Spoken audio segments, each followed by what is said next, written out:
Today's tradition of the Christmas Yule log stems directly from the worship of the pre-Christian Scandinavian fertility god Yule. The burning of this phallic idol is also responsible for the concept of the 12 days of Christmas, which represented the 12 daily sacrifices offered up in the Yule log's flames.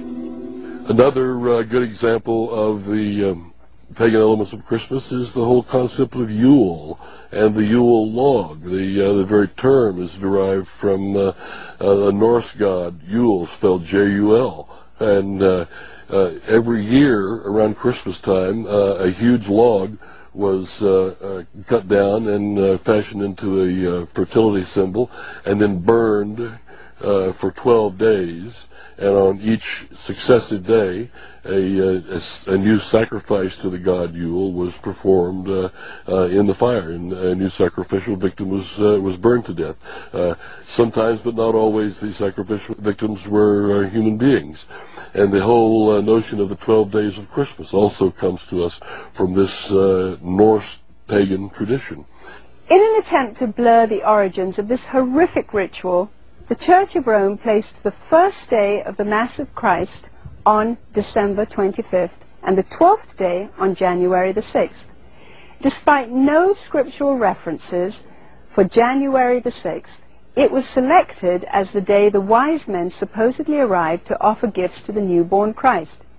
This day then has become known as Epiphany.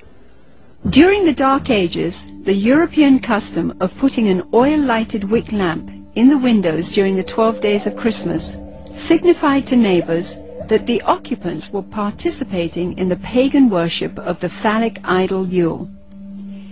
In today's commercialism, this is where we get the tradition of decorating our houses with Christmas lights. The Yule log custom was originally brought over to America by Scandinavian immigrants during the 1600s, and despite attempts to ban the tradition, it has stayed with us to this very day. Today, when we wish someone Yuletide greetings, we are in a sense invoking the power of the fertility god Yule upon that person.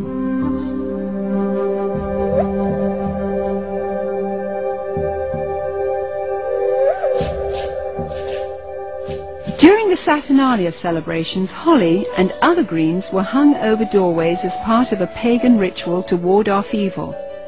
To deck the halls with boughs of holly was to acknowledge the powers of the nature gods.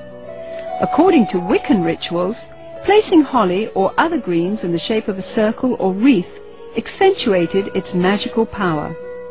Similarly, mistletoe, when used in the casting of Wiccan or Druidic spells, could render a woman helpless and open to sexual exploitation.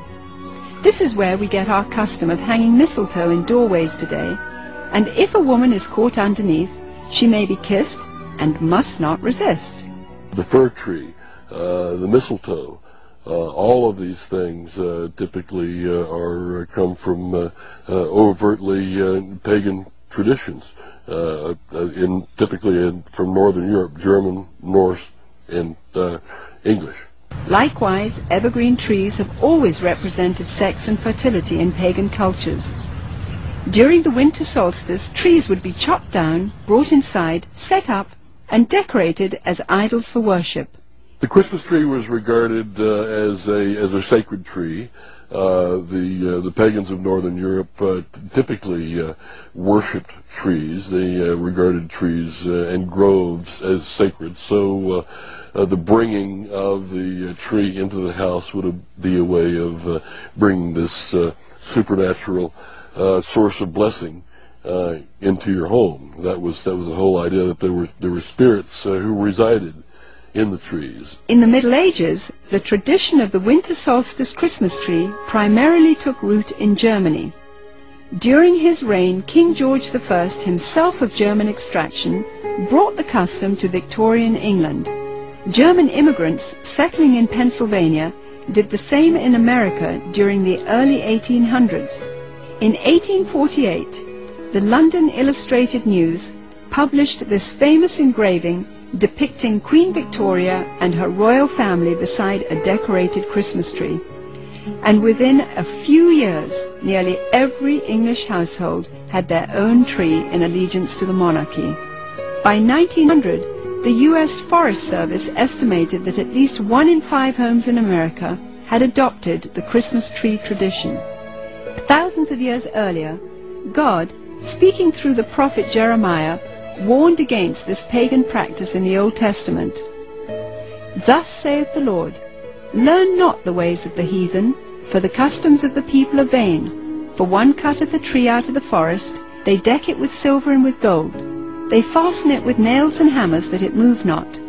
Be not afraid of them, for they cannot do evil, neither also is it in them to do good.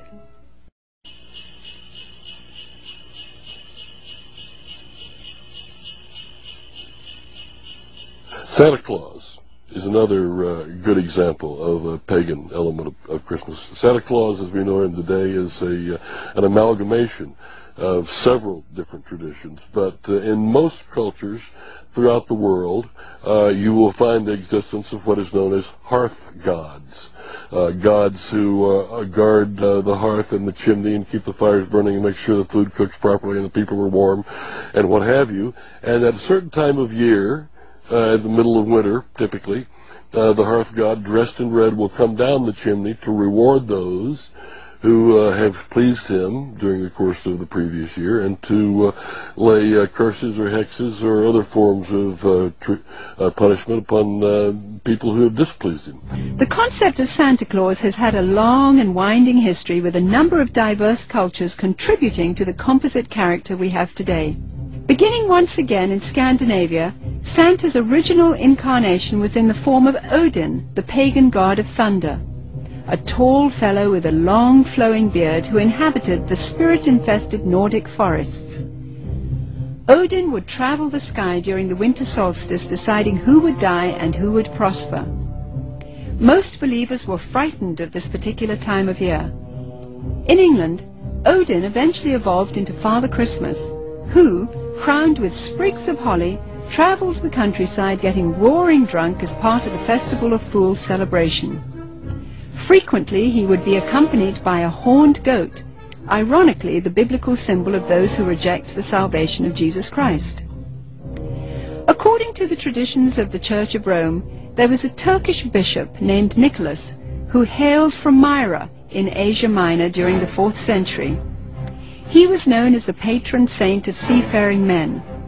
Over the centuries, as the legend began to unfold, it was rumored that St. Nicholas had actually captured the devil himself, put him in chains, and made him his personal servant.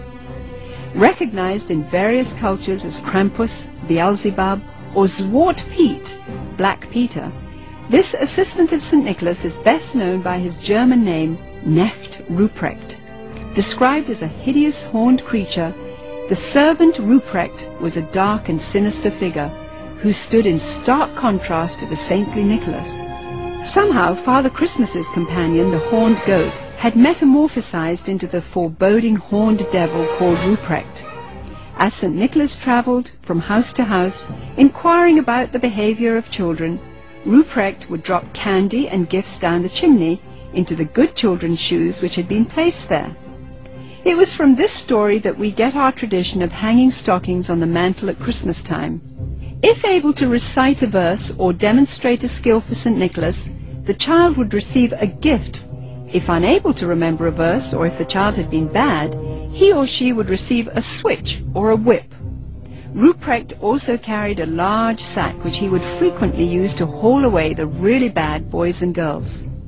As more and more Christian churches began combining the pagan rituals of the winter solstice with the celebration of the birth of Christ, emphasis on St. Nicholas's role began to shift. Some cultures began to downplay the role of St. Nicholas, but surprisingly retained Ruprecht. Eventually, Knecht Ruprecht was made the companion and servant to the Christ child himself. In this scenario, the devil is actually given the title Weihnachtsmann, or Santa Claus. 19th century writer Theodor Storm, in his story about Knecht Ruprecht, even goes so far as to describe the switches given to the children by Ruprecht as tools to be used in sadomasochistic rituals. Soon the image of Ruprecht would fade from the Christmas tradition, but not his sadistic influence. Many of the early depictions of Santa Claus portrayed him not as a jolly gift-giver, but of an unfriendly disciplinarian complete with a ready switch or whip. One of the problems with the Christmas gift thing for children